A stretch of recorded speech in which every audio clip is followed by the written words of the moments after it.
Good afternoon, good evening. On behalf of European Bangladesh Forum, EBF, and the British Bangla News, I welcome you all to this virtual meeting on a very important issue. The title of the discussion today is Bangabandhu's Vision, Threats of Radicalization in Bangladesh, the Region and Europe. In fact, EBF had planned to organize this program at the Geneva Press Club in early March, but due to COVID, we couldn't go ahead, hence this virtual meeting today. You know that the 2 years, 2020 and 2021, are the most significant years for Bangladesh and India as well. The year 2020 happens to be the birth centenary of Bangabandhu Sheikh Mojibur Rahman, the father of the nation of Bangladesh. On the other hand, 2021 is the 50th years of Bangladesh War of Independence and the establishment of Bangladesh-India bilateral diplomatic ties. Dear viewers and participants and distinguished speakers, it is equally significant to note that both Bangladesh and India have all along emphasized the need for greater cooperation to commemorate 2020 and 2021, the two historic years in Bangladesh and India relationship. The two leaders declared anew their zero-tolerance approach towards terrorism and violent extremism, and agreed that a strong partnership in security had built trust and mutual confidence between the two nations. Bangabandhu had a strong bondage with India and respect for its leadership. He always acknowledged the gratitude of the Bengali people for the support that India had extended during the 9-month-long liberation war in 1971. We see the reflection of Bangabandhu's political philosophy in the 4 guiding principles of the state adopted in the Constitution of Bangladesh. And the principles are nationalism, democracy, secularism, and socialism. But unfortunately, the political scenario changed on 15 August 1975 when Bangabandhu, along with his family members, were brutally killed. Today, dear viewers, we have a number of distinguished speakers. I think I should stop here and I will introduce them one by one and then give floor to them. Today we have the speakers, first speakers, Chris Blackburn. He is from UK, British journalist. Welcome, Chris. Hi, thank you. Welcome. And then we have Dr. Ulf Peter Zingel. Welcome, Peter. Do you hear me, Peter? Yeah. Okay. Thank you. Welcome, Peter Zingel. And then we have Mr. C.D. Ugochukwu. He is from Switzerland, Bern. And the next one is Dr. Majib Daktori from Finland. Welcome, Dr. Mojibur. Thank you. And last but not the least, the president of EBF, Mr. Ansar Ahmed from UK. Welcome, Mr. Ansar. Thank you, and hello to all. Thank you. And now I will give floor to Mr. Chris, but before that, let me say a few words about Chris Blackburn. Chris Blackburn is a British political analyst. He started his career in the Middle East and moved his focus to South Asia in 2003.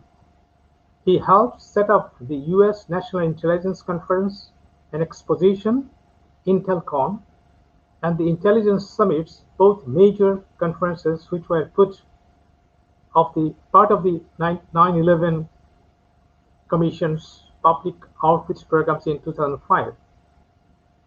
His investigations into Al-Qaeda's political and charity networks have proved invaluable to the reduction in the group's impact around the world. He has been a strong supporter of democracy and human rights in Bangladesh. He was a recipient of a Friend of Bangladesh award by the Bangladesh government in 2010 for his work in counter-terrorism and supporting the need for war crimes tribunals. He has worked closely with Channel 4, BBC Panorama, Voice of America, and other outlets. Chris is currently working closely with award-winning journalists covering Russian interference in the US presidential elections. Now I would like to invite Chris and give floor to Chris. Chris, please, most welcome. All right, thank you, Bikash. Ladies and gentlemen, thank you for having me here today. I'd like to thank the European Bangladesh Forum and the British Bangla News for hosting this event. The EBF are leading the way in helping Europeans understand the challenges and opportunities which South Asians face. And as they focus primarily on Bangladesh, it is a very welcome voice in a very crowded field. Because when most politicians think of South Asia, they immediately think of India and Pakistan. But EBF do fantastic work in promoting Bangladesh. So after 9/11, I think it was very important for us to understand the regional aspirations of the majority of citizens in South Asia. Unfortunately, things like the Iraq invasion, the Al-Aqsa Intifada, Iranian and Syrian developments have took a lot of resources and attention away from the South Asian problem. But Bangladesh and India have been working together to fight terrorism and extremism in the region. So the US is still the leader of the free world, whether we like it or not. They still set the agenda. The EU has been weakened due to Brexit. So the US is bound to either ascend or retract further as a result of this European unrest. And there's certainly no denying we are all living in uncertain times. And understanding how these power struggles affect Bangladesh is particularly important. Strategic analysis is becoming extremely hard as most of our assumptions are being built on sand. But today, as many in South Asia fear the rise of radicalism again, in Pakistan, the ultranationalists in the military and the allies in the Taliban are beginning to find their feet again. So will their humbling of NATO have regional implications for Bangladesh, Afghanistan, and India? Yes, I think it will. So South Asia is moving in at a crossroads yet again. Bangladesh is freeing itself from economic constraints as it looks to become a middle-income nation and is a roaring success. India is having problems as the world's largest democracy. It's experiencing certain turmoil. We have the rise of Hindutva supremacy, which is basically shaking the multicultural foundations of the country. On top of this, we have China, which is becoming a sort of put its fingers in all different pies within the region. So that's another interesting development. So looking at extremism itself, I think there's been a major factor for extremism today has been the Rohingya refugee crisis, which happened in 2017. Bangladesh and Myanmar are trying to work together to come to an agreement which will allow the refugees to return to their homes. However, it has been pretty bleak. The International Criminal Court is investigating atrocities which took place in 2017. But these problems could have been stopped, and we are basically allowing history to repeat itself. So when looking at Jamaat and other sort of radical trends, there have been a lot of sort of poor narratives surrounding these supposedly non-violent Islamist movements. And this has always been a problem with links between Jamaat-e-Islami, Osama bin Laden, and Al-Qaeda. Al-Qaeda may have been called the Arab Afghans and had mainly Middle Eastern heritage, but Al-Qaeda were very much a South Asian problem, with backing from the Pakistani ISI and elements from within Jamaat-e-Islami itself. But today I want to focus on Jamaat-e-Islami, especially its operations in Europe, North America, Pakistan, and Bangladesh. Jamaat is often referred to as South Asia's Muslim Brotherhood, mainly by my American colleagues, but that is quite a generally accurate term. So I want to look at three distinct phases of Jamaat's development as this pan-Islamic movement. So I won't really be concentrating on the electoral parties of Pakistan and Bangladesh, but I will categorize the movement as what I see it, in that is they are basically revolutionaries. Jamaat was designed for an Islamic revolution. Its ideology is driven by intolerance and chauvinism. Maulana al-Maududi wanted radical change, and he believed that Jamaat would be the vanguard of an Islamist revolution. So when the Iranians got theirs in 1979, Jamaat actively tried to emulate it. So this first phase, the birth of an ideology, Jamaat was created by Maududi in 1941, while the rest of the world was at war. Maududi built Jamaat out of the radical anti-imperialist theology of the Deobandi school of Islamic jurisprudence, even though the Deobandi scholars at the time hated Maududi. So Deobandi theology arose in response to British subjection. It was a reaction to Britain's imperialist aims in the region. Deobandi scholars felt the British Empire was basically debasing Islam. Maududi was also steeped in this anti-British imperialism. He saw the British Empire as an affront to Islamic civilization. Maududi also saw the growth of National Socialism and communist groups in Europe in the 1930s as worrying for Islam, but he admired their tenacity and ability to change society. Maududi then thought that Islam should develop the same type of reactionary movement as the Europeans, that they would try to Islamize life and the concept of the very nation state. In Jihad fi Sabila, Maududi wrote that he wanted to emulate the revolutionary aspects of these new social movements which arose in Europe. So it is no surprise that when we look at Jamaat and we look at its student politics, they are basically littered with examples which mirror and ape the behavior of Nazi brown shirts. They too were high on their own hubris and dogma. So when Jamaat creates mobs to smash up the streets of Dhaka or Karachi, it is fear they are trying to promote. And in their eyes, it is the fear of God. So Jamaat should really be remembered for bringing the AK-47 into South Asian politics. Bangladeshi and Pakistani students are rightfully frightened of Jamaat student fronts. Student politics have generally been violent in South Asia because of this, because Jamaat wants to control campus life and they see themselves as guardians of vice and virtue. So during Bangladesh's liberation war of 1971, al-Badr and al-Shams acted as paramilitaries, hunting down their opponents. Operation Searchlight is certainly akin to Kristallnacht or the pogroms of Europe. Jamaat figures like Chowdhury Muhiuddin and Ashraf Muzaman Khan helped to coordinate efforts to kidnap and murder their fellow countrymen. They kicked down doors in the dead of the night to snatch their peers, tearing them from the safety of their families, homes and dormitories. Maududi's ideology inspired this type of behavior. Jamaat built up the belief that their rivals are un-Islamic and therefore simply fair game, and that is how hatred within their ideology turns into violence. Which leads me to the second phase, bricks and mortar. When Jamaat started to create these institutions in the 1970s, and it was through Saudi Arabia and other Gulf states that Jamaat began to build up international institutions which gave them greater support and legitimacy in the Muslim world.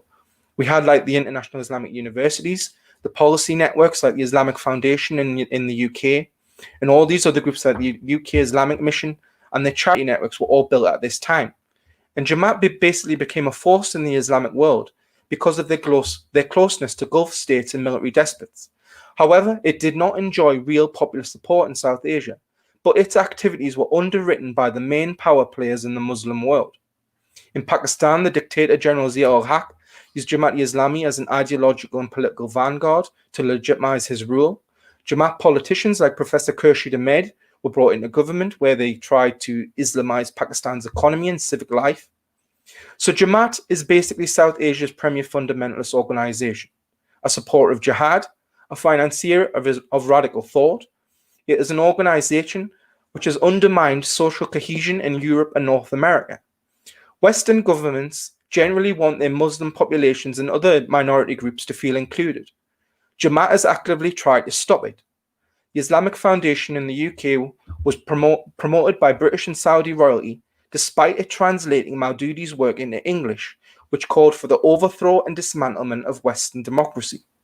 So why should we be surprised when European Muslims feel like they don't belong? If institutions like Jamaat are pumping out literature that Islam is not compatible with Western life and democracy, should we really then be surprised that some think Sharia law is more welcome than European law? Something basically has to give. So the Jamaat-e-Islami movement is a major problem, but nobody really seems to agree on Jamaat's role as an incubator of chaos and religious fundamentalism. Vali Nazir, John Esposito, and other American academics have looked at Jamaat's role in electoral politics as being a moderating factor. completely ignoring their role in global jihad. Now, these academics believe that Jamaat's participation in democracy has somehow neutered their fires and won for an Islamic revolution. But when Jamaat entered government in Pakistan and Bangladesh, they used it to consolidate themselves. Violence and intolerance basically followed. They launched power grabs. It didn't moderate them at all. Now, Hussein Haqqani, the former ambassador for the US from Pakistan, and other academics, Frederick Gray, have a different analysis, which is basically shared by myself. And in 2001, I investigated Al-Qaeda's financial avenues. And I was just surprised to find that the conduits and financial nodes hadn't really changed since the worldwide effort to supply the Mujahideen during the Cold War. Jamaat was still funding extremism around the world, London being its epicenter. Jamaat were big players even if they weren't doing well in domestic politics at home. Which leads me to the third and final phase, a failed revolution. This phase is characterized by Jamaat's response to 9/11. Khaled Sheikh Mohammed, the mastermind of the 9/11 attacks, was arrested hiding in the home of a well-known Jamaat supporter in Pakistan. Jamaat leaders have been close to Al-Qaeda for years. It's not really a secret. Secularists and moderate political parties in South Asia had warned that groups like Jamaat-e-Islami were becoming increasingly aggressive pre-9/11. Politicians and social activists in South Asia were becoming targeted by militants and extremists tied to Jamaat. Now, Jamaat leaders in South Asia were a lot more brazen about creating jihad funds for conflict. Jamaat leaders, especially in Pakistan, would often host mass gatherings to support Osama bin Laden and the Taliban. Terrorist organizations that were flocking to South Asia in this period, such as Chechen militants, were often looking for handouts from Jamaat's leaders. So in the 1990s, we also saw that Jamaat was getting involved with the Rohingya movement. And the Rohingya Solidarity Organization, RSO, was sending young Rohingya men to train in Afghanistan, helped by Jamaat in Pakistan and Bangladesh. So it's no real surprise that this new sort of pretender, the Arakan Rohingya Salvation Army, or ARSA, does have tentative links to Bangladesh's Jamaat. Rohingya leaders have had this long history of collaboration with the Pakistani ISI and Jamaat. So before 9/11, Islamist politicians have been organizing for a coming phase. Bangladesh and Pakistani Jamaat figures were often meeting in European capitals, planning for an Islamic society at home. Even though people who were watching, such as Western scholars, were writing about how Islamists had basically blown their chances at the ballot box and that they were basically destined for the history books. However, as we now know, this narrative was blown up on 9/11. So if we look at Bangladesh's recent history, Jamaat's radicalism and revolutionary nature are plainly on display. During the BNP Jamaat government, we saw a rapid rise of terrorist groups and intolerance in Bangladeshi society. Banglabai, the GMB and GMJB were serious problems for Bangladesh's development. And in 2004, GMB and the radical Hujji group were involved in the attempted assassination of Sheikh Hasina and her top political leaders in the Awami League. We know, thanks to the help of international law enforcement partners, that leaders in the BNP Jamaat government helped to facilitate this rise and were involved in the planning of the assassination attempt. Bangladeshi politicians connected to the Bangladesh BNP were mentioned in WikiLeaks cable leaks as being suspected as acting as the agents of the Pakistani Inter-Service Intelligence Agency by the United States government. So this isn't really a shocking revelation when we look at Jamaat's close ties to the ISI. In the 1980s and 1990s, directors of the ISI were using Jamaat directly to handle the jihads in Afghanistan and Kashmir, and they're still doing that today. And they even stretched this support to Chechnya, the Balkans, and in Indonesia. And we also know that former ISI directors have been working with Jamaat's charity fronts in South Asia. When US Navy SEALs raided Osama bin Laden's compound in Abbottabad, Pakistan, they found direct correspondence between former ISI directors and Osama. So in conclusion, we must be on guard to false narratives about Jamaat. Now, there has been plenty of excellent work on Jamaat ties to revolutionary politics and violence, and there have been a lot of positive breakthroughs. In 2014, the British Charity Commission and Stone King LLP started investigations into Muslim aid and Jamaat-e-Islami fronts in the UK. That helped to stop Jamaat's charities from monopolising aid work in the Muslim community. Canadian and US authorities have also launched similar investigations into Jamaat fronts like the Islamic Circle of North America. Now, there are also other positive developments. The Hudson Institute and the Middle East Forum are trying to get Jamaat-e-Islami in both Pakistan and Bangladesh designated in the United States so they can tackle their charity fronts. US Congresswomen men and women are slowly beginning to understand Jamaat's detrimental effect on religious political freedom in South Asia, and that is a good sign. However, there have been also major regressions. Qatar has recently been working with Greg Hartley, who has been lobbying for Jamaat in the United States, and they've classified this lobbying work as election promotion. The Turkish government has also been hosting meetings with convicted war criminal Chowdhury Muhiuddin in Ankara, and they have posted tweets which refer to him as the Secretary General of Jamaat-e-Islami in the United Kingdom, a post which I didn't know formally existed, because Chowdhury Muhiuddin has always denied he has maintained connections to Jamaat. Now, Jamaat are at a major junction point in their history. They have Islamic State, Islami Andalon, Hafazat-e-Islami Bangladesh, and other groups pushing them out and competing with them. Internal debates about reform are breaking the movement apart. Will this lead to a more peaceful brand of Islamism? It's difficult to say, but juggling violence and electoral participation has failed Jamaat-e-Islami in Bangladesh, so reform is the only real option. And hopefully, the EBF and others will help keep us all updated of any developments. Thank you. Thank you, Chris. Thank you very much for your thoughtful presentation on the prevailing situation in Bangladesh and the region, with a special focus on the alarming rise of radical groups in the region.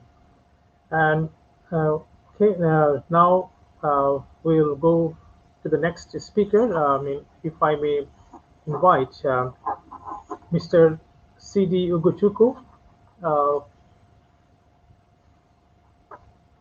Now, I would like to give the floor to Mr. Ugochukwu. Ugochukwu is the Executive Director of African Foundation for Migration and Development, AFMD, and is based in Bern, Switzerland. Ugochukwu studied philosophy and sociology at the University of Ibadan, Nigeria, and law, bilingual French and German, at the University of Freiburg, Switzerland. He worked at different law firms in Geneva and Biel, then at the Juvenile Court in Biel. He is currently a legal counselor in migration law and governance, and international consultant in African investment, migration, and development. Ugochukwu led different integration, migration, and development projects in his capacity as board member, communications, and former president of African Diaspora Council of Switzerland. He is also a consultant at African Union Diaspora Expert Support Group, African Institute of Remittance in Nairobi, member of the United Nations Network on Migration for the implementation of GCM, Global Compact on Migration. He is a member of the Swiss Federal Commission Against Racism, Switzerland. Now I invite Mr. Ugochukwu to address this meeting. Thank you very much. Thank you, Bikash, for giving me the opportunity to learn another aspect of political philosophy, which I have neglected for a long time. I must say that this intervention has helped me to research and discover another great personality of our time that we don't speak enough about.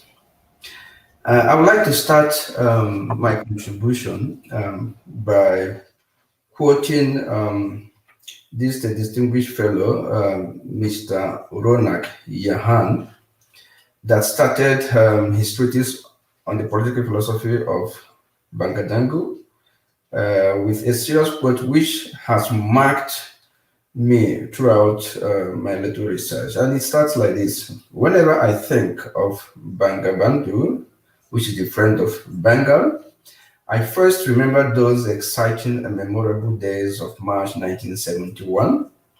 I witnessed how the main actor of this historical transformation, Bangabandhu, Sheikh Mojibur Rahman, realized an impossible dream. What is that dream? There have been leaders in other countries who led their nations, but few could create history. Bangabandhu was one such rare grand actor of history. This has left me thinking because going through the political philosophy of these men, I found out something very special. In his political philosophy, I understand him to be a nationalist, a man that struggled for self-determination and independence, but most importantly, for the economic and political emancipation of the downtrodden masses from various forms of oppression and exploitation through peaceful, non-violent political movements. And what is also that I have to underscore here is that he believes that by limiting the democratic space on autocratic regimes, these regimes ultimately leads the country towards radical and terrorist politics. This, I will come back to this after going through other political issues. It is also very important for me to realize that despite being a nationalist, he was also a secularist.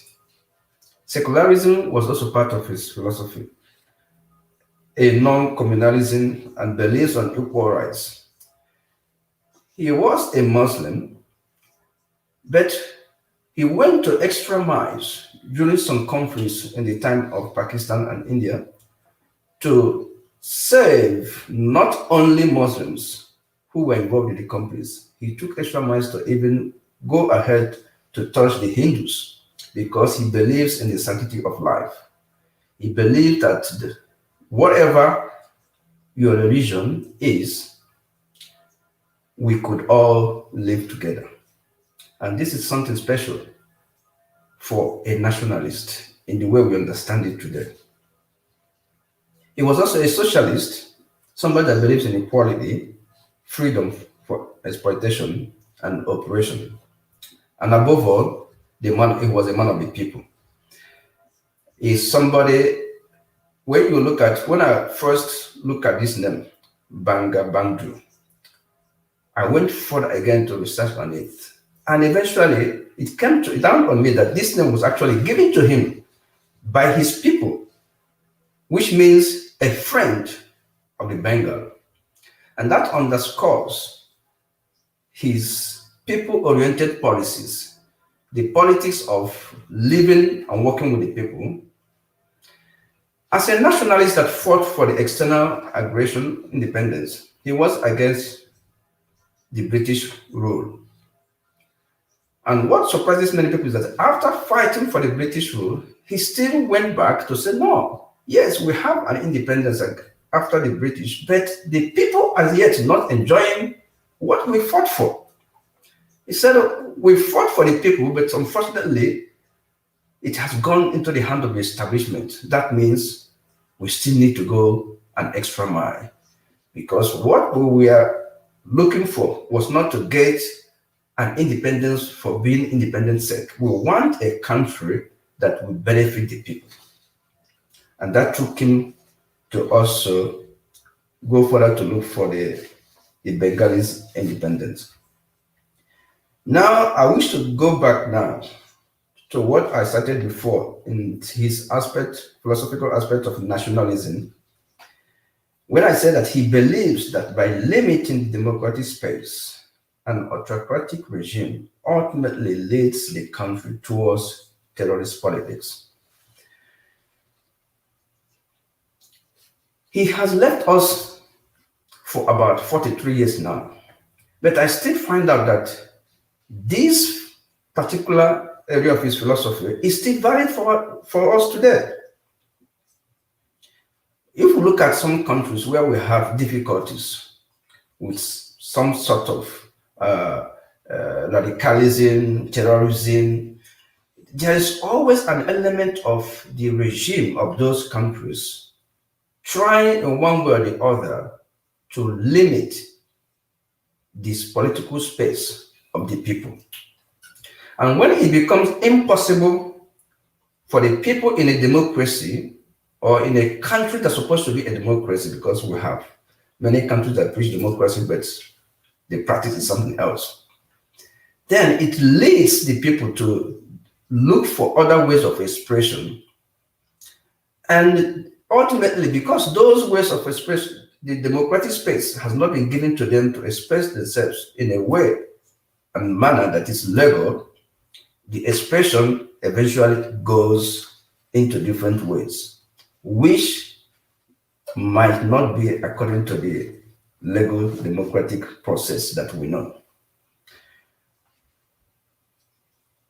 And when he was preaching about democracy and a country profiting its people, he was actually talking also about people getting access to education and being involved in economic activities that happen in the country.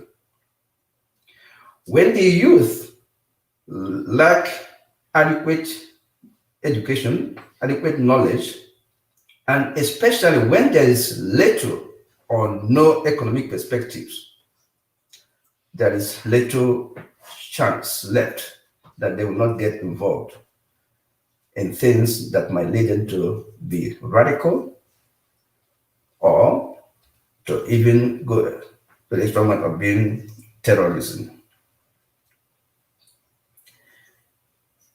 There is this other aspect.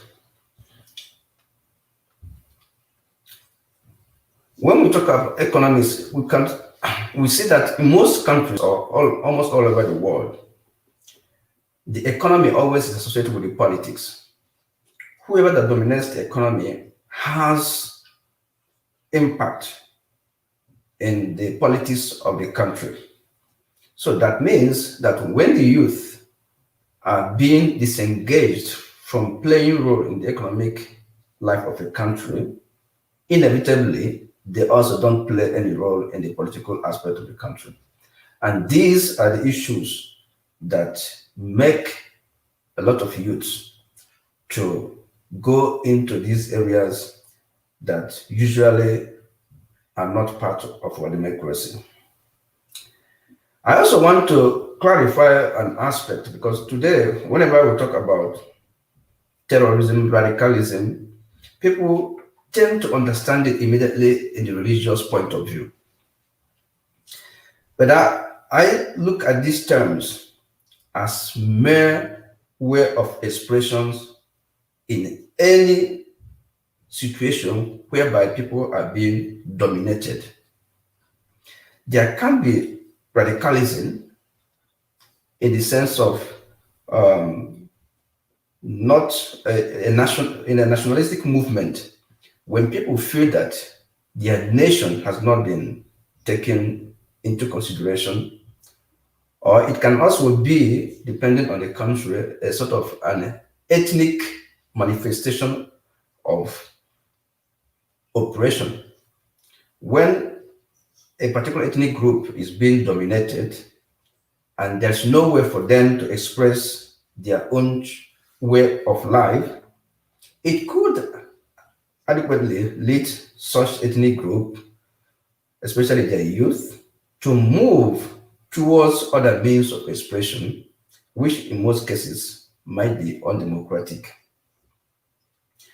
So there is, the way I do understand radicalism, it's not limited to a religion, but it is more of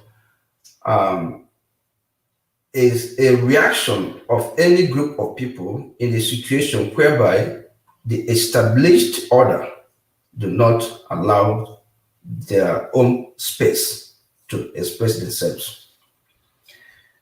Unfortunately, today, when we read in the papers, in the news, this word radicalism or terrorism and so on tend to be diverted and be limited and understood in terms of religion. And of course, when we talk about radicalism, it is not only when it is expressed through physical violence that we understand a group is being radical. I believe, and having socialized in different groups, both in different religious groups, ethnic groups, and national groups, I also believe that there is also this aspect of radicalism that is being expressed not in a violent physical form, but in a subtle manner that actually do not allow others to have their own space. When we have a situation whereby a group decided to organize themselves without having opening up to other groups, whether it's a religious groups or an ethnic group, I see it already as another form of radicalism, where they believe that the only way that they can reach their goal is by walking only along their religious or ethnic group.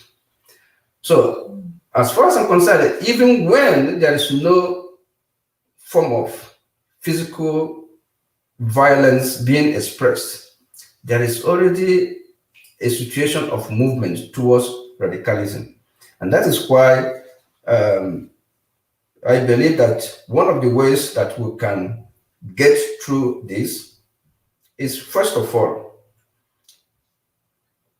to discourage youths from going into radical movements, into extremist movements. We must, first of all, open up our political space. In most countries, especially in the developing countries, we see a situation whereby the youths are not even part of the government. We have people that fought for independence some 40, 50 years ago who are still, after 50 years, are still managing the same country. And the youths are just left out and they're just looking upwards. A particular example is what happened recently in Nigeria, where the youths organized themselves as to demonstrate their anger against police brutality. And it was found out that even though what started the demonstration was actually the police brutality, but it was another way to express their total discontent in the economic and political life in Nigeria. And as time goes on, they started bringing out a lot of demands, how they think that the country should be governed, for them to have their own aspect, to be able to be part of the process. So I think political space, economic space, and social space are three fundamental areas that each country should be able to work to open up the spaces and allow people to play their own role. Also, in the same country, Nigeria, we have also a situation of insurgency where many youths, even children that fought, when they were captured, they made it very clear that the instigation to fight is not because they believe in this religion or that religion, but simply because there is a lack of economic life. And when they feel that the state have abandoned them, and suddenly a group of people come and say, oh, if you come to us, at the end of the month, you have $100. And with that, your family can eat. And if something happens to you, we also take care of your family. So it becomes an incentive for youths to now move into this direction because they don't have that choice. So I believe as part of the measures to actually work against radicalism, there must be a strong move by each government for every society to open up political space, to allow the youth to participate and to give them the economic perspective that will warrant each person working towards his own goal. And is as long as the youths don't have a say, they will always look for other possibilities to register their complaints. And in most cases, these other channels might be undemocratic and will not be worth looking at. So this is the little I want to contribute just from the experience I have from my own region and the experience I have working with a lot of people that leave their countries as migrants or as refugees or asylum seekers who have undergone different areas of conflicts. And I know where they stand and their stories and how it has influenced their life. And from that angle, I believe that when we continue to move towards liberalization, as was the case of Bangabandhu, it will definitely liberate the societies, create political space, and allow everybody. Once people are involved in the process and they are part of the process, then it makes it easier for them to be carried along, and it discourages also radicalism. Thank you. Thank you. Thank you, Celista. Thank you very much. And thank you. You have rightly portrayed Bangabandhu, the father of the nation of Bangladesh. And you have also rightly said that there are a lot of leaders, but Bangabandhu is one of the few who had created history. Correct. And yes, it is also important that the youths, the involvement of youths in the whole democratic process, in the political scenario, social and every aspect of the society, we cannot leave them behind. So thank you, Celista, once again for your presentation. Now we will move to our next speaker. He's Dr. Wolfgang Peter Zingel. Peter Zingel is an associate member of the South Asian Institute, SAI, of Heidelberg University, Germany. He has studied economics, history, and law, diploma of Volksrecht, MA in economics, and PhD in economics. He joined the SAI in the Department of International Economics in 1971, the year when Bangladesh was born. Dr. Zingel worked in the fields of agricultural, applied development, regional and urban economics, with a focus on South Asian countries. He was the representative of the SAI in Pakistan from 1980 to 1982 and India from 1990 to 1922.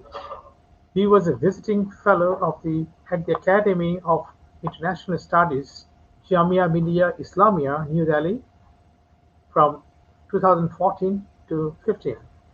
He was also the visiting fellow at the Institute of Strategic Studies, Islamabad, and taught at the National Institute of Pakistan Studies, NIPS. As a DAAD fellow, he taught public finance at Himachal Pradesh University, Shimla in 1989, and economics history at the National Institute of Pakistan Studies of Quaid-e-Azam University, Islamabad in 2011. He wrote widely on South Asian economic, social and political affairs, such as economy and ecology as factors in South Asian cooperation. Dr. Zingel is presently working on regional cooperation in South Asia, Sheikh Mojibur Rahman and its economic policy, and Sri Lanka, the first welfare state of the global South. So I give the floor to Dr. Zingel to present his paper. Mr. Zingel.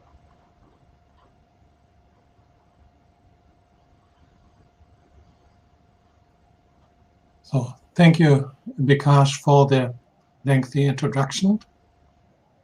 Thank to the organizers for inviting me to this virtual meeting, and I'm very glad that it finally could happen. It had been planned for long, and now finally we have it in a virtual way. My trying something. Give me a second.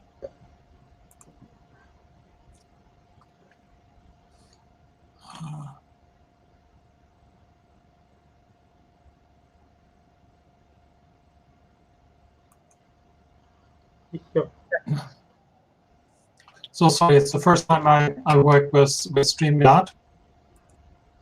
Sorry, are you having problem, Peter? Oh, yes. You know, I tried to show you something, but Please go ahead.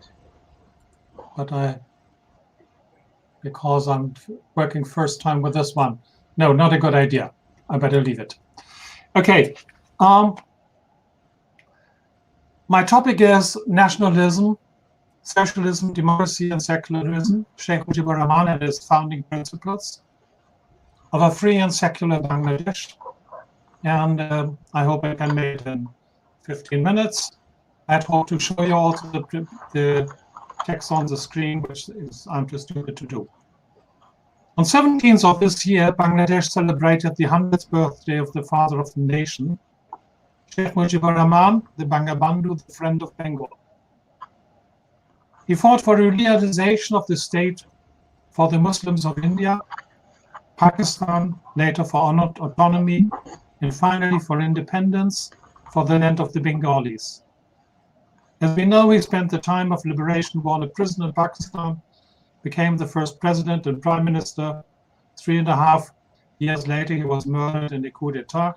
Today, his daughter is prime minister of Bangladesh. And in spring, as I said, we had his 100th birthday. On that occasion, we brought out a book that I had hoped to present also live on Sheikh Mujibur Rahman in German, however. Sheikh Mujibur Rahman was led by 4 principles: nationalism, socialism, democracy, and secularism. Given a century, I thought it appropriate to have a look at the different genesis of his country, difficult genesis, in the light of these founding principles. All of them are still of utmost importance. All have been given different meanings, created discussion, controversy. Pakistan nationalism was hijacked by the outright chauvinism of a ruling class of politicians, bureaucrats, the business community, and most of all the army from just one of the wings of the country. Attempts at socialism ended in 1975. Pakistan still is a people's republic, and socialism is still enshrined in the constitution. But state enterprises have been dismantled, subsidies withdrawn, trade liberalized. Bangladesh socialism today resembles more social democracy and a mixed economy with private ownership, competition, and government regulation. The Pakistan Army's broken promise of democracy led to the Liberation War. The Bangladesh Army coup d'etat of 1975 brought 15 years of military rule. Democracy returned in 1990. Secularism became an early victim when the ruling class started mobilizing communal and sectarian sentiments. It was dispensed in Bangladesh, reinstituted, and is again under threat. The Liberation War is now half a century ago, but despite all economic success, the collective trauma looms large over the Bangladeshi. Terrorist acts caused concern that the fundamental principles of the constitution are again in danger. There is a common pattern to such atrocities. First, the Liberation War started with violent action of government troops against their own people. As usually thereafter, any wrongdoing has been denied, so we have very widely differing narratives. There's a tendency to forget on the side of the perpetrators, while the victims' demand for recognition, compensation is ignored. Second, hopes of any kind of international justice have been frustrated. International players followed rather their own interests. Third, violence has many reasons, those cited by the perpetrators tend to be constructed post factum. This applies especially to religion, ethnicity, and language. They are instrumentalized and made part of the program of populist parties or seeking the support of single issue, that means religious ethnic parties. Fourth, to overcome such dangers, political programs must not be divisive.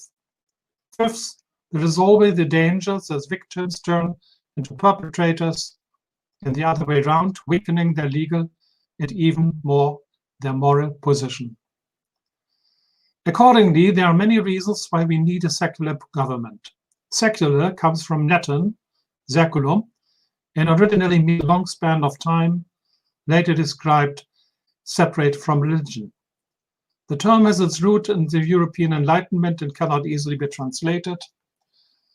Accordingly, its meaning differs from country to country. The German Basic Law, for example, says that civil and political rights and duties shall be neither dependent upon nor restricted by the exercise of religious freedom, or there shall not be a state church. Secularism is about non-interference of the state in religious affairs and vice versa, as has nothing to do with being religious or not. Bangladesh was founded and still is a People's Republic. The Constitution of 1972 said, quote, pledging that the high ideals of nationalism, socialism, democracy, and secularism shall be the fundamental principles of the Constitution, further pledging that it shall be fundamental aim of the state to realize through the democratic process a socialist society. In 1977, President Ziaur Rahman removed Article 12 on secularism from the Constitution in the Fifth Amendment. In 1988, Article 2A was inserted by Ershad, quote, the state religion of the Republic is Islam, but the state shall ensure equal status and equal right in the practice of the Hindu, Buddhist, Christian, and other religions in the Eighth Amendment. The High Court Division of the Supreme Court of Bangladesh then declared the removal of secularism from the Constitution illegal in 2005. The Appellate Division of the Supreme Court of Bangladesh upheld the decision of the High Court Division, and the Constitution was amended in 2011 by the Parliament so that the provision for secularism was restored. Accordingly, Article 12 on secularism was reintroduced to the Constitution in 2011 in the 15th Amendment. While Bangladesh is struggling for international recognition of the genocide of 1971, it has become the refuge for the victims of another genocide, namely the Rohingya. In 1971, India saved 10 million refugees from their neighbor East Pakistan. Now Bangladesh has to look after 1 million refugees from its neighbor in the east. In late 1970s saw a first round of ethnic and religious cleansing in Myanmar. The 1980s saw a second, and the last year the third, and by far the largest mass eviction of Rohingya. It has been interpreted as a kind of religious cleansing of a Muslim minority by a Buddhist MOOC government and seems to be in line with the present spate of anti-Muslim policy of a Hindu-dominated government in India. But it would be too easy to see it as the outcome of a radicalization of a dominant religious group. Such cleansings have not so much to do with religion. They are rather the instrumentalization of beliefs and fears, as we already heard. Like the proverbial scapegoat, the victims of such visitations are seen as the cause of all ills and do not enjoy any special interest or compassion. They can be easily exchanged by any other. Secularism, as stipulated by Mojib, should have been a way to prevent just this. The threat of radicalization that is a topic of this conference should be subsumed under the term fascism.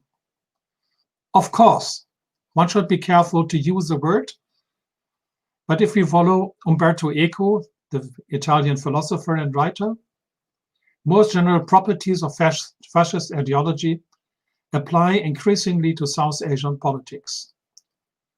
They certainly apply to the rulers of Pakistan vis-à-vis their East Pakistan compatriots, and even more so to the Razakar al-Badr and al-Shams, who acted as local guides for soldiers of the Pakistan army, who rarely had any command of Bangla. In an essay in Foreign Affairs, Kelly Greenhill writes about people as weapons. In demographic bombing, more specifically, quote, strategically engineered mass movement of civilians into and away from the area of territorial control, unquote. Wars often imply forced migration. Peace settlements thereafter cause more forced migration. And so often those who want to migrate are not allowed to leave, while those from outside are denied immigration. Worse, segments of the local population are defined as alien, denied citizen rights, and pressurized to leave. It appears that the victims of such civil citizen law are victimized for no other reason than to be used as scapegoats for political gains. Such attempts follow simple patterns. Political victims should be not too powerful, while being accused to be a serious danger for the society. Ideally, they can be made out easily by ethnicity, language, religion, area, culture, profession, or social status, creating a world of them and us. In real life, such bracketing of people can be difficult, leaving the power of definition to the gatekeepers of the system and of the power. This certainly was a role of the collaborators of the Pakistan army in the War of Liberation, and explains why they are hated so much. After Bangladesh's independence, Pakistan turned against them, refusing the so-called Biharis, who had fought for Pakistan twice, namely in 47 as well as in 71, to move to Pakistan. Hundreds of thousands got stranded in Bangladesh. Most prominent among their camps is Camp Geneva in Dhaka. The name reflects frustrated hopes and expectations set into the United Nations. After Pakistan stopped taking in any Biharis, remaining became stateless. Since a court ruling in 2008, they're entitled to obtain Bangladeshi passports, exempt those refugees who were adults at the time of Bangladesh Liberation War. As an irony of history, Pakistan, the country that caused 10 million Bangladeshis to flee and refuse to take in its fellow combatants, 2 decades later had to receive millions of refugees itself. India's secular constitution has made it clear that Muslim refugees from South Asian countries are unwelcome. Millions see themselves in the war they consider to be their country threatened by eviction, since they are required to prove their Indian citizenship in a country where millions are not got a birth certificate or any other proof of citizenship. Even Bhutan, considered as a Shangri-La, threw out a considerable part of its inhabitants after a new citizen law was introduced. Relatively, Bhutan became the least welcoming and liberal country in South Asia. In all cases, a mixture of religion, ethnicity, language, and culture has been used to define any unwanted groups. Religion is only one of these factors. In the Liberation War, Hindus were most targeted. There was no differentiation who actually fled, and the Indian government did not encourage any speculation. However, Percival Speer, the famous historian, estimated that 8 of 10 million might have been Hindus, and quite obviously, millions of Hindus remained in India. But there was also this subliminal perception, if not open suspicion, that the Bengalis were lesser Muslims. But of course, neither Operation Searchlight nor the following Liberation War was because of religion. Likewise, India's new citizen law certainly is anti-Muslim, but part of a policy to define Indians anew. Militancy against illegal immigrants to India, as they called, has been most pronounced in Assam, where students found out that Assamese speakers made out less than half of the population. Like in East Pakistan, the movement started with language and had its roots in fears of losing power, influence, and job prospects. The civil war in Sri Lanka was not about religion. The Tamil Tigers claimed to speak for all Tamils, Hindus, Christians, Muslims. Similarly, the Rohingya, distinct from the dominant Buddhist group of Rakhine State by descent, language, and religion, they have been victims of violent clashes since the 1940s. What Sheikh Mujibur Rahman had in mind when he spoke of secularism was that the state, its citizens, and government must not be defined by any particular religion, and that the various groups of people in Bangladesh, irrespective of any classification, should live in peace together. Whether interning the Rohingya on a remote settlement island will isolate them from outside agitation is questionable. There is no dearth of rumors that extremist organizations funded by Arabs and the Pakistan ISI are agitating among the refugees. In the case of Pakistan, its low-intensity asymmetric warfare against India might be driven less by religious missionary zeal, but by an opportunity to take revenge for the defeat of 1971 and the breakup of the country. It should be remembered that the Pakistan government, after the Soviet invasion of Afghanistan, willfully and consciously left the youth in the refugee camps to radical clerics who prepared and trained them in the madrasa for the jihad in Afghanistan. This mistake is not to be repeated. It is necessary not to disrupt the education of the young Rohingya in the refugee camps and to provide a perspective to all of them. Thank you very much for your attention. Thank you, Peter, for your very rich presentation. And yes, you have rightly said that Bangabandhu didn't want to, wanted to have not to have citizen and government connected with the religion. And he said that citizen and government must not be defined by religion. Now we'd like to go for the next speaker. He is Dr. Mojibur Daktori. Dr. Doftori did his PhD in public policy from Helsinki University in 2004. In his 22 plus years of professional career, Dr. Mojibur worked as a reporter of a national news magazine in Bangladesh, academic research institution, that is University of Helsinki and University of Tampere, Finland, University of Roskilde, Denmark, and PEN Finland board member and chair. He is a board member of Humanist Association of Finland and researcher at the PEN International in London. He also worked as project officer of Peace Union of Finland. Dr. Majib is also a writer. A book on massive career success, How to Create the Life of Your Dreams, was published 2 years back, if I am correct, Dr. Majib. If I am not correct, please correct me. Recently, his Bengali version has been published from Dhaka, Bangladesh. And he is the president of, I can happily say that, PASUK, Finland. He has an excellent research, analytical, and communication skills. He has field experience in Africa, Asia, and Europe. Now I give floor to Dr. Mojibur Daktori. Your time is 12 to 15 minutes, not more than that. Thank you very much. Yeah, thank you, Bikash. I thank European Bangladesh Forum and British Bangla News for giving me the opportunity to talk here. In fact, the title of today's program is Bangabandhu's Vision. Bangabandhu is the father of the nation of Bangladesh, who in Bangladesh's thousands years of history, who created the independent Bangladesh in thousands of years of its history. So he is belovedly called Bangabandhu, or the friend of Bengal, and the threats of radicalization in Bangladesh and South Asia.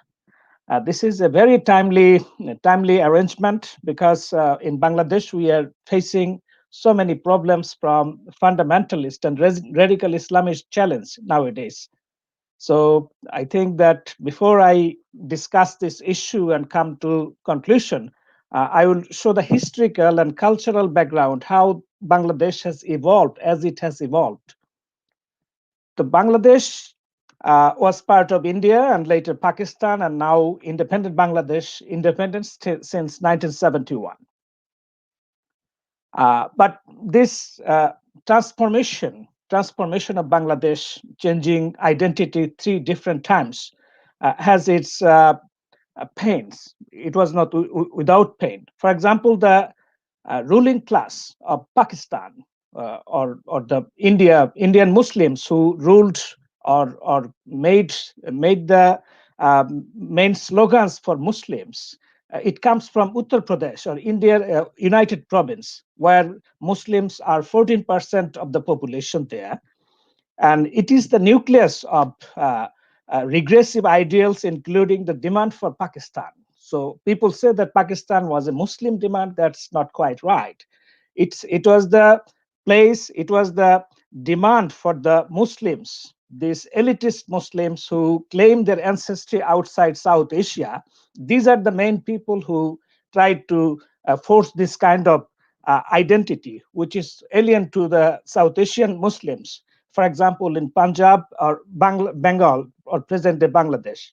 So this group of people, this minority Muslim group of people, they advocated Muslim separatism. They created so-called Muslim community or Muslim interest, this sort of things, and creation of Pakistan or the two-nation theory. They are the forerunners with this kind of identity. So they, during one time, they felt that they're very powerful, but when India became independent, they felt that they have become the minority. To compensate this, they coined this kind of identity like Muslim community and Muslim interest that served their interest very well. Even this group of people, this kind of some pan-Islamist, when the Ottoman Empire was broken, New Turkey Republic was born, they themselves this group of people were under British rule, but they demanded restoration of Ottoman Empire. So this is quite ridiculous and ridiculous, so to speak. So if I tell the right word, it would be those are the mainly orphans of Mughal Empire, though they benefited from this imperial rule in India or Bangladesh or this area. During that time, they were very much prosperous. They were landed elites, salaried people, and later became the losers under British rule. So they coined this kind of things. They used religion and politics. This kind of people, they were forerunners of this, and they were anti-democratic forces in history.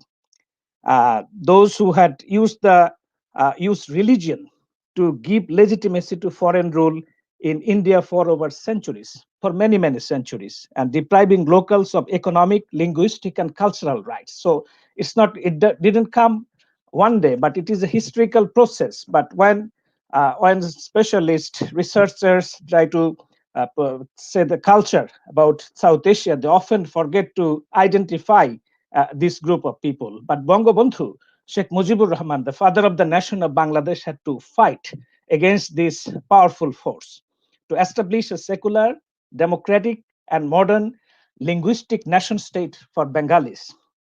It was an uphill task, definitely. And because there was religious blindness, people are very much attached to religion. Total South Asian societies are more or less religious, and there is religious blindness. And this group of people promoted religious bigotry. And they were mostly feudal landlords and pan-Islamist people. They're a very small group of powerful minority in South Asia.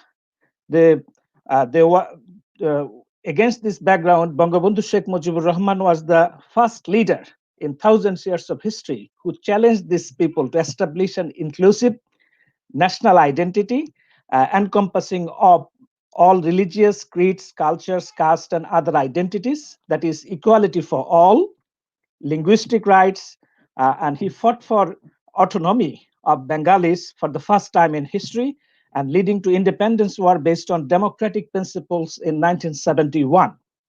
And under his leadership, Bangladesh got its independence through a bloody war.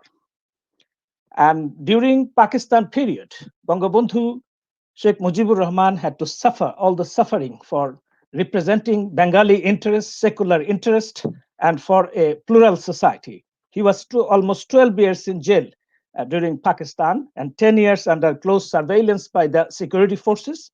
And in 1975, 3.5 years after Bangladesh's independence, he was killed together with most of his family members. It is because he represented an idea, an ideology, and equality for all, to build a society that is equal to all. So religion has less space in state affairs. That is, Pakistan was a theocratic state, and Bangladesh was the most modern nation state in South Asian history. So this is the Bangabandhu Sheikh Mujibur Rahman's background, how he fought that kind of big force, cultural forces. So after his assassination in 1975, this constitution, the military rulers, two military rulers who constitutionally gave indemnity to his killers so that they could not be tried in any court. And these anti-democratic forces and collaborators were promoted in nationally and internationally. There's some of the killers were posted in Bangladesh embassies abroad. And religion-based politics was allowed to operate again like that of Pakistan.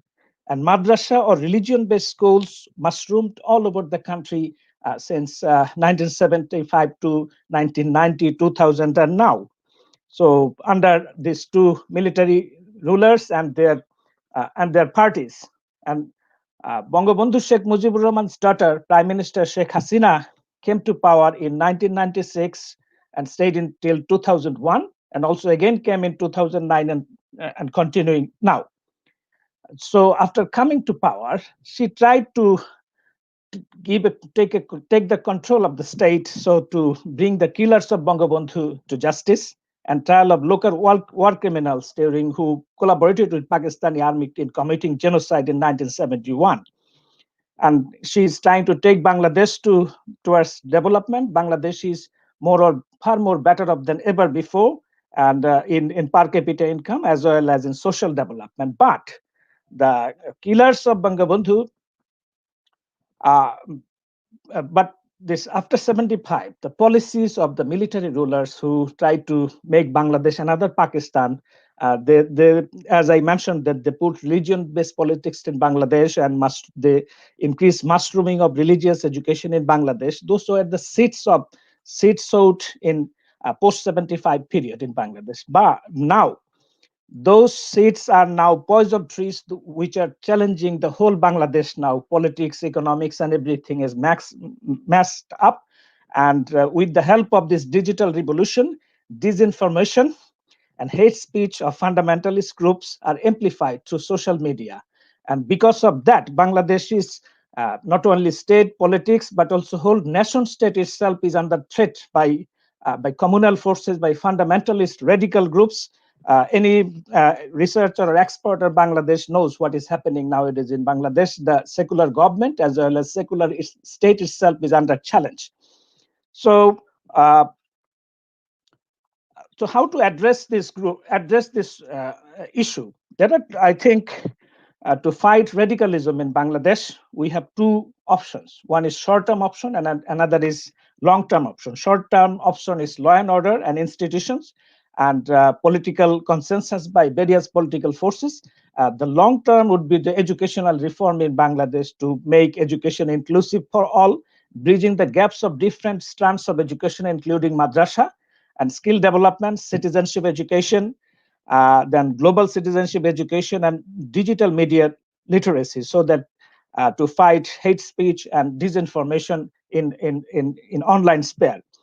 So there are also other needs to fight this, that is to ensure that state, civil society actors and tech firms can ensure digital freedom nationally and globally, and clear-cut rule for global digital freedom or rules-based world where all opinions should be enabled and digital access for all should be there. and removal of disinformation and hate speech from social media and online sphere. This is very, very important because this digital sphere,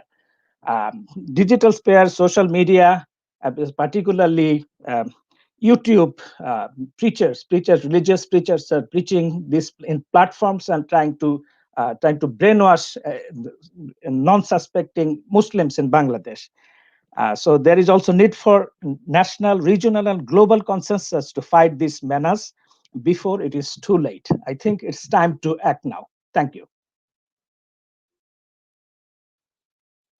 Thank you, Dr. Mojibur Doftori, for your nice presentation. It is indeed, you are correct when you say that Bangladesh suffered a lot of pain since 1947 and until 71, and the pains is still not covered, unfinished.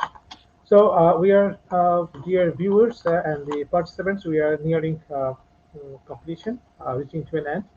Before end, I think now the Hercules task that will be done or carried out by Ansar Ahmedullah, the way forward, how can we go ahead with the work that we are working on. Ansar Ahmedullah is the president of EPF UK. He is very active. Can Ansar unmute please? Unmute. I have, yes. Can you mute it please? Sorry for the while. Yes, he is the president of EPF UK. Oh, okay. He is a very active community leader who has lived and worked in the UK since the late 70s. He has worked as a youth, social and community worker and has been an active anti-racist campaigner. Being the country coordinator of BASUK, a Europe-based diaspora organization, Ansar Ahmedullah maintains BASUK's contacts with the British mainstream politicians and British Euro parliamentarians. Ansar Ahmedullah coordinated the research work of BASUK Netherlands, carried out by Social Vision of London School of Economics on violence against women among the Bangladeshi migrants community in London. Now I give the floor to Mr. Ansar Ahmedullah for the way forward. Thank you. Thank you, Bikash Bhai, and I must thank all the participants today for a truly an European event. Participants from the UK, from Switzerland, from Germany, Finland, and of course Holland. And as our Vice President Bikash Bhai has already mentioned, we are currently celebrating the birth centenary of Bangabandhu Sheikh Mujibur Rahman. We also celebrated the Victory Day of Bangladesh 2 days ago. And next year we will be celebrating the 50th anniversary of Bangladesh's independence. So I think this is a timely event to talk about Bangabandhu's political vision. In terms of way forward, I think all our speakers have given a very in-depth presentation on their chosen subject. It's perhaps difficult for me to summarize all the presentations in such a short space of time, and as I have not seen the presentations beforehand. But I think what we can say in order to go forward and reduce the violence that is being perpetrated by radical groups or terrorist outfits, I think I would stress on the founding principles of Bangabandhu as outlined by Dr. Wolfgang Peter Zingel, and I would stress mainly on secularism, also picked up by our participant from the African Diaspora Council, Mr. Ugochukwu. I think when it comes to secularism in Bangladesh, we need to think of it within the context of South Asia and not necessarily how it's understood in the West or in Europe. One must be aware of the fact that Bangabandhu grew up in South Asia, and he was aware of the fact of the history of religious, communal, sectarian violence in South Asia. And our last speaker also mentioned of a small ruling elite, a very powerful minority who had used religion to serve their own political interest. So Bangabandhu's secularism was really to be inclusive of all faith communities in Bangladesh. To refer to Mr. Ugochukwu's presentation, the idea was really to include all sections of the community. I mean, nowadays, you know, we are aware of many of our young people being drawn to extremist groups, mainly because of either real or perceived marginalization, not necessarily because of religious reason, because they feel they have not been included in the mainstream, because perhaps they don't have the voice as such. And Ugochukwu has correctly pointed out that we need to open up space. We need to include young people within the mainstream. And I think only then we can perhaps move forward as a society and not exclude anybody within our communities. So I think for the future we need to emphasize and propagate Bangabandhu's vision of inclusism, i.e. secularism, to include all in a society, in a country, in a nation. And in order to do that, I think what Chris Blackburn talked about, you know, that the Islamist has a very powerful network and institutions across the globe. He talked about Jamaat's network within South Asia, Middle East, even the Balkans. So I think for us as members of civil society and members of community organizations, perhaps we ought to build our own network and institutions, not just within Europe, but beyond Europe, to propagate the founding principles of Bangabandhu of a inclusive society. And I think on that note, I shall end and hand back over to Bikash Bhai.